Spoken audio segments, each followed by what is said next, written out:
Hello friends, வணக்கம். Welcome to all. இன்றைக்கி நம்ம ரொம்ப யூஸ்ஃபுல்லான ஒரு வீடியோ பார்க்க போகிறோம். இப்போ கண்டினியூஸாக மழை பெஞ்சிட்டே இருக்குது. இந்த டைமில் எப்போ பாரு தலைவலி, காய்ச்சல், ஜலதோஷம் பிடிச்சிட்டு ரொம்ப கஷ்டப்படுவோம். அப்படி இருக்கிறப்ப இந்த மாதிரி ஒரு சுக்குப்பால் செஞ்சு சாப்பிட்டோம்னா, ஒரு நாளைக்கு ஒரு தடவை சாப்பிட்டோம்னா கூட போதும். இந்த பிரச்சனையிலேருந்து நாம் எஸ்கேப் ஆகிக்கலாம். ரொம்ப ஈஸியாக வீட்டிலையே நாங்கள் எப்படி செய்கிறதுன்னு பார்க்கலாம். நான் அதுக்கு இந்தளவுக்கு இஞ்சி எடுத்து நல்லா நசுக்கிக்கிறேன். 1-2 நசுக்கிக்கலாம். இதை மிக்சிலெலாம் போட்டு அரைக்க வேண்டியதில்லை. இந்த மாதிரி தட்டி எடுத்துக்கிட்டால் போதுமானது.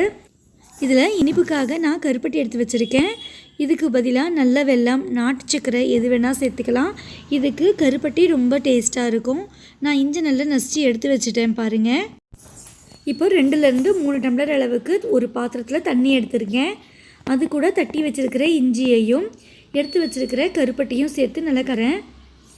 இப்போது இதை அடுப்பில் வச்சு நல்லா கொதிக்க வைக்கலாம். ஒரு 4-5 நிமிஷம் வரைக்கும் நல்லா கொதிக்கட்டும்.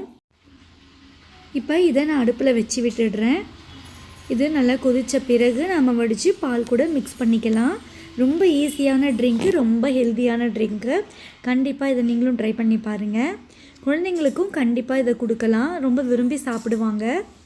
பாலே பிடிக்காத குழந்தைங்க கூட இதை ஆசையாக குடிப்பாங்க. இப்போ இதை கொதிக்கிறதுக்குள்ளே இதற்கு ஃப்ளேவருக்காக கொஞ்சம் ஏலக்காய் நசுக்கிக்கலாம். ஏலக்காய், சர்க்கரை ரெண்டையும் போட்டு மிக்சியில் அரைச்சோம்னா ஈஸியாக மஞ்சிடும். அதுக்காக நான் இந்த மாதிரி அரைச்சி எடுத்துருக்கேன்.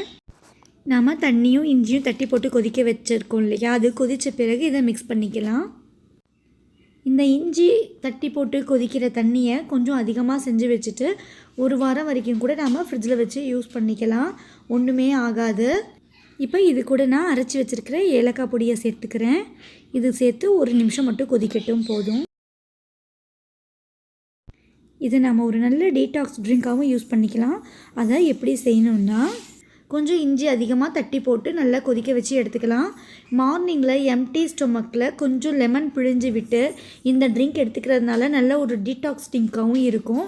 அப்போ மில்க்கு சேர்க்காமல் வெறும் தண்ணியில் இஞ்சி தட்டி போட்டு கொதிக்க வச்சு இந்த தண்ணியில் 2 ட்ராப் லெமனும் 1 ஸ்பூன் தேனும் சேர்த்து கூட நாம் டீடாக்ஸ் ட்ரிங்காக இஞ்சி தண்ணி நல்லா கொதிச்சிருச்சு.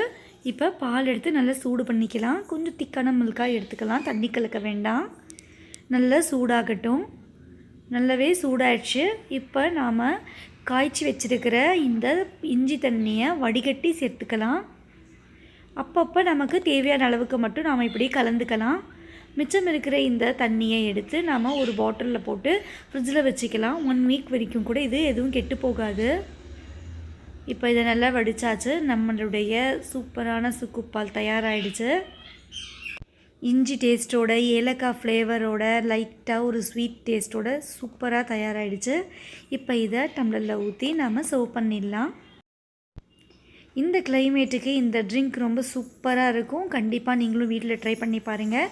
மறக்காமல் உங்கள் ஃபீட்பேக் எனக்கு சொல்லுங்கள். இந்த வீடியோ உங்களுக்கு பிடிச்சிருந்ததுன்னா உங்கள் ஃப்ரெண்ட்ஸ்க்கு ஷேர் பண்ணிக்கோங்க.